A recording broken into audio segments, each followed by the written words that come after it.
साथियों, अब तुम्हारे हवाले वतन साथियों। लिख रहा हूँ अंजाम जिसका कल आगाज आएगा।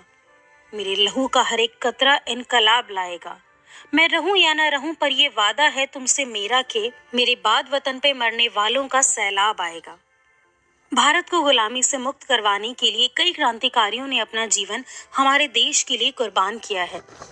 इन्हीं क्रांतिकारियों के बलिदान की वजह से ही हमारा देश एक आजाद मुल्क बन सका। हमारे देश के क्रांतिकारियों के नामों की सूची में अनगिनत लोगों के नाम मौजूद हैं और इन्हीं क्रांतिकारियों के नामों में से एक नाम राजगुरु भी है, जिन्होंने अपने जीवन को हमारे देश के लिए समर्पित कर दिया था। बेहद ही छोटी सी आयु में इन्होंने अपने देश के लिए अपनी जिंदगी को कुर्बान कर दिया था और इनकी कुर्बानी को आज भी भारतवासियों द्वारा याद किया जाता है। आज मैं आपको बताने जा रही हूँ कि राजगुरु जी ने भारत के लिए क्या क्या त्याग किए थे और कैसे ये एक महान क्रांतिकारी बन गए। भारत की आजादी के लिए न जाने कितने क्रांतिकारियों ने अपने प्राणों की आहुति दी, लेकिन राजगुरु को हमेशा से ही ऊंचे पायदान पर रखा जाता है। वो महज 22 साल की उम्र में ही देश के लिए शहीद हो गए थे। भारत के इस लाल का पूरा नाम शिवराम हरि राजगुरु था। शिवराम हरि राजगुरु का नाता भारत के महाराष्ट्र राज्य से था और इन्होंने इसी राज्य के एक साधारण से परिवार में सन 1908 में 24 अगस्त को जन्म लिया था। महाराष्ट्र के पुणे शहर के जिस गांव में इनका जन्म हुआ था, उस गांव का नाम खेड़ा था। इसी गांव में राजगुरु जी का बचपन बीता था। राजगुरु के पिता हरि नारायण ने 2 शादियां की थी। इनके पहले विवाह से इन्हें कुल 6 बच्चे थे और इनकी दूसरी शादी पार्वती जी से की गई थी और इस विवाह से उन्हें 5 बच्चे हुए और राजगुरु जी इनकी 5वीं संतान थे। इतिहास में मौजूदा जानकारी के अनुसार राजगुरु जी को इनकी मां पार्वती बाई और इनके बड़े भाई द्वारा पाला गया था, क्योंकि जब ये महज 6 वर्ष की आयु के थे तो उस वक्त इनके पिताजी हरि नारायण का देहांत हो गया था। अपने गांव के ही एक मराठी स्कूल में राजगुरु ने अपनी पढ़ाई की। कुछ सालों तक अपने गांव में रहने के बाद वो वाराणसी चले गए और वाराणसी में आकर इन्होंने विद्यानयन और संस्कृत विषय की पढ़ाई की। महज 15 वर्ष की आयु से ही राजगुरु को हिंदू धर्म के ग्रंथों का अच्छा खासा ज्ञान हो गया था और ये एक ज्ञानी व्यक्ति थे। कहा जाता है कि इन्होंने सिद्धांत कौमुदी यानी संस्कृत की शब्द शास्त्र को बेहद ही कम समय में याद कर लिया था। राजगुरु स्वराज मेरा जन्म सिद्ध अधिकार है और मैं उसे हासिल करके रहूंगा का उद्घोष करने वाले लोकमान्य बाल गंगाधर तिलक के विचारों से बहुत प्रभावित थे। 1919 में जलियांवाला बाग में जनरल डायर के नेतृत्व में किए गए भीषण नरसंहार ने राजगुरु को ब्रिटिश साम्राज्य के खिलाफ बागी और निर्भीक बना दिया था तथा उन्होंने उसी समय भारत को विदेशियों के हाथों से आजाद कराने की प्रतिज्ञा ली और ये प्रण किया कि चाहे इस कार्य में उनकी जान ही क्यों न चली जाए, पर वो पीछे नहीं हटेंगे। जिस वक्त राजगुरु वाराणसी में अपनी शिक्षा ग्रहण कर रहे थे, तभी इनकी मुलाकात हमारे देश के कुछ क्रांतिकारियों से हुई, जो हमारे देश को अंग्रेजों से आजाद करवाने की लड़ाई लड़ रहे थे। इन क्रांतिकारियों से मिलने के बाद राजगुरु भी हमारे देश को आजाद करवाने के संघर्ष में लग गए और इन्होंने साल 1924 में हिंदुस्तान सोशलिस्ट रिपब्लिकेशन एसोसिएशन यानी HSRA को ज्वाइन कर लिया। ये एसोसिएशन एक क्रांतिकारी संगठन था जिसको चंद्रशेखर आजाद, भगत सिंह, सुखदेव थापर और अन्य क्रांतिकारियों द्वारा बनाया गया था। HARS का लक्ष्य केवल देश की आजादी से ही जुड़ा हुआ था। इस एसोसिएशन के सदस्य के रूप में राजगुरु ने पंजाब, आगरा, लाहौर और कानपुर जैसे शहरों में जाकर वहां के लोगों को अपनी एसोसिएशन के साथ जोड़ने का कार्य किया। वहीं काफी कम समय के अंदर ही राजगुरु भगत सिंह के काफी अच्छे मित्र बन गए थे और इन दोनों वीरों ने साथ मिलकर ब्रिटिश इंडिया के खिलाफ कई आंदोलन किए। राजगुरु ने साल 1928 में भारत के प्रसिद्ध क्रांतिकारी लाला लाजपत राय की हत्या का बदला अंग्रेजों से लिया। दरअसल इसी साल ब्रिटिश इंडिया ने भारत में राजनीतिक सुधारों के मुद्दे पर गौर करने के लिए साइमन कमीशन नियुक्त किया था, लेकिन इस आयोग में एक भी भारतीय नेता को शामिल नहीं किया गया था, जिसके चलते नाराज भारतीय राष्ट्रवादी नेताओं ने इस आयोग का बहिष्कार किया और इसी बहिष्कार के दौरान हुई एक लाठीचार्ज में लाला लाजपत राय का देहांत हो गया। लाला लाजपत राय की मृत्यु होने के बाद राजगुरु, भगत सिंह और चंद्रशेखर आजाद ने एक साथ मिलकर इस हत्या का बदला लेने का संकल्प लिया। अपने संकल्प में इन्होंने पुलिस अधीक्षक जेम्स ए स्कॉट को मारने का प्लान बनाया, क्योंकि जेम्स ए स्कॉट के आदेश पर ही लाठीचार्ज किया गया था, जिसमें राय जी की मृत्यु हुई थी। राजगुरु और उनके साथियों द्वारा बनाई गई रणनीति के मुताबिक क्रांतिकारी जय गोपाल को स्कॉट की पहचान करनी थी। क्योंकि राजगुरु और उनके साथी स्कॉट को नहीं जानते थे। अपने इस प्लान को अंजाम देने के लिए इन्होंने 17 दिसंबर 1928 का दिन चुना। 17 दिसंबर के दिन राजगुरु और भगत सिंह लाहौर के जिला पुलिस मुख्यालय के बाहर स्कॉट का इंतजार कर रहे थे। इसी बीच जय गोपाल ने एक पुलिस अफसर की ओर इशारा करते हुए उन्हें बताया कि वो स्कॉट है, और इशारा मिलते ही इन्होंने गोलियां चलाकर उस व्यक्ति की हत्या कर दी। लेकिन जिस व्यक्ति की ओर जय गोपाल ने इशारा किया था वो स्कॉट नहीं थे, बल्कि जॉन पी सैंडर्स थे, जो कि एक असिस्टेंट कमिश्नर थे। जॉन पी सैंडर्स की हत्या होने के बाद अंग्रेजों ने पूरे भारत में उनके कातिलों को पकड़ने के लिए कवायद शुरू कर दी। कहा जाता है कि अंग्रेजों को पता था कि पी सैंडर्स की हत्या के पीछे भगत सिंह ही थे, और अपने इसी शक के आधार पर पुलिस ने भगत सिंह को पकड़ने का काम शुरू कर दिया। अंग्रेजों से बचने के लिए भगत सिंह और राजगुरु ने लाहौर को छोड़ने का फैसला किया और इस शहर से निकलने के लिए एक रणनीति तैयार की। अपनी रणनीति को सफल बनाने के लिए इन दोनों ने दुर्गा देवी वोहरा की मदद ली थी। दुर्गा जी क्रांतिकारी भगवती चरण की पत्नी थी। इसी रणनीति के अनुसार इन्हें लाहौर से हावड़ा तक जाने वाली ट्रेन को पकड़ना था।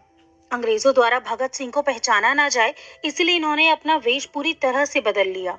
अपने वेश को बदलने के बाद सिंह वोहरा और उनके बच्चे के साथ ट्रेन में सवार हो गए। भगत सिंह के अलावा इस ट्रेन में राजगुरु थे। राजगुरु भी अपना वेश बदलकर सवार हुए थे। जब ये ट्रेन लखनऊ पहुंची तो राजगुरु यहाँ उतर गए और बनारस के लिए रवाना हो गए। वहीं भगत सिंह ने वोहरा और उनके बच्चों के साथ हावड़ा की ओर रुख किया। कुछ समय तक उत्तर प्रदेश में रहने के बाद राजगुरु नागपुर चले गए थे। यहाँ पर इन्होंने आरएसएस के एक कार्यकर्ता के घर में आश्रय लिया। 30 सितंबर 1929 में जब ये नागपुर से पुणे जा रहे थे, तब इन्हें अंग्रेजों द्वारा पकड़ लिया गया। इसके अलावा अंग्रेजों ने भगत सिंह और सुखदेव थापड़ को भी गिरफ्तार कर लिया था। सैंडर्स की हत्या में दोषी पाते हुए राजगुरु को साल 1931 में फांसी दे दी गई। इनके साथ सुखदेव और भगत सिंह को भी सजा दी गई। और इसी तरह से हमारे देश ने 23 मार्च के दिन अपने देश के 3 महान क्रांतिकारियों को खो दिया था। जिस समय राजगुरु को अंग्रेजों द्वारा सूली पर चढ़ाया गया, उस समय इनकी आयु केवल 22 वर्ष की थी। राजगुरु और उनके साथियों को जब मौत की सजा दी गई तो इस सजा का विरोध हर किसी ने किया था। लोगों के इस विरोध से डरकर अंग्रेज सरकार ने मृत्यु के पश्चात इनके शरीर को उनके परिजनों को भी नहीं दिया और स्वयं पंजाब के फिरोजपुर जिले के सतलज नदी के तट पर हुसैनीवाला में उनका अंतिम संस्कार कर दिया और इन 3 वीरों की अस्थियों को सतलज नदी में बहा दिया था। सैंडर्स की हत्याकांड को राजगुरु और भगत सिंह द्वारा अंजाम दिया गया था और सैंडर्स को मारने के लिए सबसे पहली गोली राजगुरु की बंदूक से ही निकली थी। राजगुरु छत्रपति शिवाजी महाराज से काफी प्रभावित थे और उन्हीं के नक्शे कदम पर चला करते थे। गौरतलब है कि छत्रपति शिवाजी महाराज भारत के एक महान योद्धा थे। राजगुरु को कुश्ती करना और शारीरिक अभ्यास करना बेहद ही पसंद था और कहा जाता है कि वो कई कुश्तियों की प्रतियोगिता में भी हिस्सा लिया करते थे और कुश्ती के कई तरह के संगठनों से भी जुड़े हुए थे। राजगुरु कभी भी किसी कार्य को करने से डरते नहीं थे। कहा जाता है कि नई दिल्ली में सेंट्रल असेंबली हॉल पर बम फेंकने का कार्य पहले राजगुरु को ही दिया गया था और इन्होंने बिना किसी डर के ये काम करने के लिए हाँ कर दी। हालांकि बाद में कुछ कारणों के चलते इस कार्य के लिए भगत सिंह के साथ इनकी जगह पर बटुकेश्वर दत्त को भेजा गया था। इन्होंने 8 अप्रैल 1929 को इस कार्य को अंजाम दिया था। हिंदुस्तान सोशलिस्ट रिपब्लिकन एसोसिएशन से जुड़े राजगुरु को इनकी पार्टी के लोगों द्वारा राजगुरु की जगह रघुनाथ नाम से बुलाया जाता था।